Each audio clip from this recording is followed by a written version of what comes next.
wiilkan magaciisu waxaa la yiraahdaa Cabdullaahi wuxuu la nool yahay aabihiis oo kaliya hooyadiina waa ay dhimatay laakiin aabihiis ma uusan u sheegin in hooyadiis dhimatay isagoo yar maalin walba wuxuu ku oran jiray hooyadaa waxa ay kacday xilli hore waxayna ku maqantay oo aaday shaqada Cabdullaahi aabihiis waxay ahaayeen kuwa ka shaqeysta maalintii oo dhan inay aruuriyaan caagadaha biyaha laga cabo ee faaruqa ah waxay ahaayeen kuwa ka raadsada caagadaha meelaha qashinka lagu soo tuuro iyo hareeraha wadooyinka maalin maalmaha ka mid ah waxa ay soo mareen wado dhinaceeda lagu iibiyo kabo wiilkii ayaa bilaabay inuu fiiriyo kabaha noocyadooda kala duwan maxaa yeelay aabihii ma xirna kabo ee waxa uu socdaa cagacadaan wiilkii ayaa jeclaystay kabihii wuuna istaagay laakiin aabihii markii uu arkay qiimaha kabaha ayuu u yimid wiilkiisii oo u sheegay inaysan haysanin lacagta kabaha oo ay haystaan kaliya 1 shilin waxayna sii wateen socodkoodii oo ahaa inay sii aruursadaan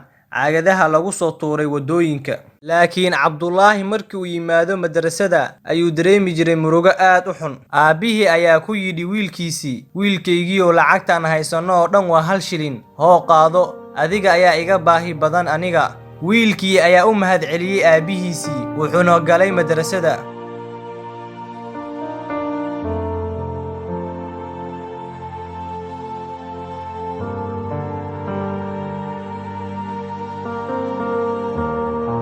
Cabdullaahi waxa uu ahaa mid arka maalin walba saaxiibkiis Maajid oo aabihii gaari ku keenaya madrasada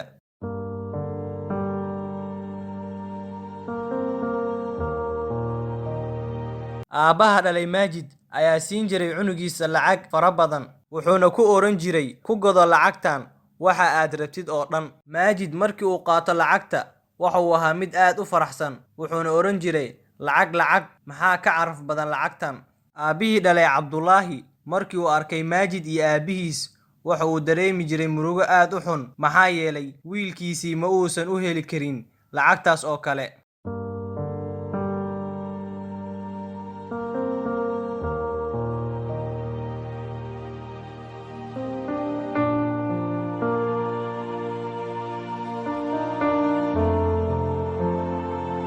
Maajid iyo saaxiibadiisa waxay ahaayeen kuwa ku dhex ciyaara fasalka dhexdiisa waxayna ku ciyaari jireen iPad-yo laakiin Cabdullaahi ma uusan haysanin iPad uu ku ciyaaro waxa uu ahaa mid akhrista cashirkiisa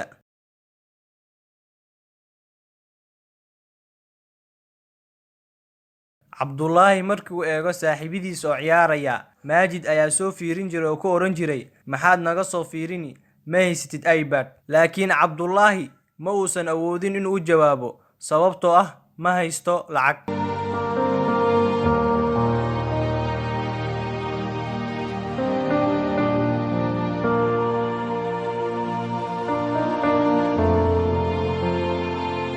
waxaa si lama filaan ah fasalka u soo gashay macallimadii waxayna u sheegtay ardaydii in ay maanta qaban doonto tartan ardaygii ku guuleystana ay sii doonto hadiyad iyo lacag fara badan sidoo kale macallimadii ayaa ku tiri ardaydii qaabka uu tartanka u dhici doono ayaan idin sharxi doonaa markaad ka soo laabataan breega dhammaan ardaydii oo dhan ayaa faraxday gaar ahaan Cabdullaahi ardaydii ayaa u sacbiyay macallimadii waqtigii breega Maajid ayaa aaday macmacaan ku dhex yaala madrasada wuxuuna ka soo gatay cuntooyin aad u fara badan laakiin Cabdullaahi ayaa yimid macmacaanka si uu cunno ugu gato laakiin wuxuu soo xasuustay inuusan haysanin lacag fara badan uu haysto oo kaliya 1 shilin wuxuuna ku celiyay jeebkii uu ka soo bixiyay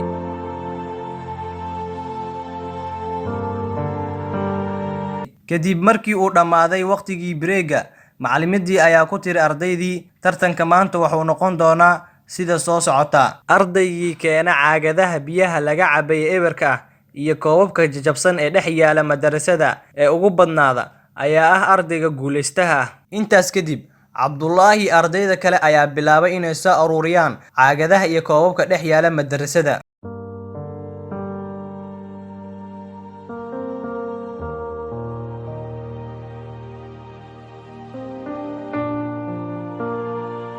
ardaydii markii ay soo aruuriyeen waxay u keeneen macallimadii si ay ugu xisaabiso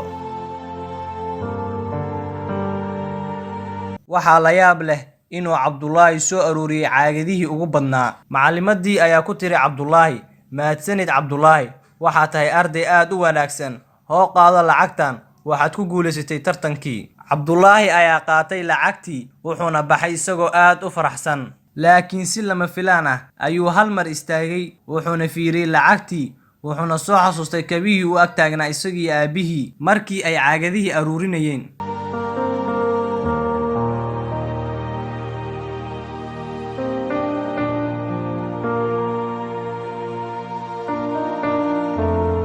Macallimadii ayaa ku tiri ardaydii, tartankii maanta waxaa ku guulaystay ardayga la yiraahdo Cabdullaahi waxaana la guddoonsiiyay hadiyad qaali ah iyo lacag fara badan.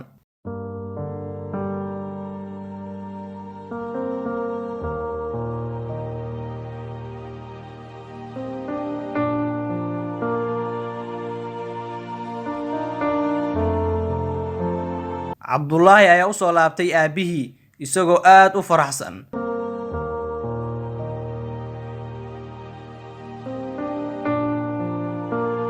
Cabdullaahi ayaa ku dhahay aabihii, ma rumaysan kartid aabba waxa aan maanta kuu soo gaday. Aabihii ayaa ku yidhi, waa maxay wiilkaygiiyow? Cabdullaahi ayaa ku yidhi, waa kabo cusub oo aan kuu soo gaday si aad u xiratid, sababtoo ah ma haysatid kabo aad xiratid aabbo. Aabbihii, intee ka keentay lacagta aad ku soo gaday? Cabdullaahi, maanta waxaan ku guulaystay tartan loo qabtay ardayda fasalka waxaana la i siiyay hadiyad iyo lacag fara badan. Fiiri aabbo, kabahan waa kabo aad u fiican oo qurux badan. Aabbihii ayaa ku yidhi wiilkiisii, jazaakallaahu, kabahan aad ayaan ugu baahnaa. Fadlan sii sheer garee muuqaalkan si ay u gaadho dad badan oo hantiilayaal ah kuwaasoo ku caasiyay waalidiintood si ay ugu tusaale qaataan cunugan yar. Waad ku mahadsantihiin daawashadiina. Fadlan haddii aad ka heshay qisadan like saar si aan u ogaano inta qof ee danaynaysa qisooyinka noocan oo kale ah. Waxay noo horseedaysaa inaan sii wadno qisooyin noocan oo kale ah. Fadlan haddii ay tahay markii kugu horeysay oo qiso aad ka daawanaysay channelka Dacwo Tube,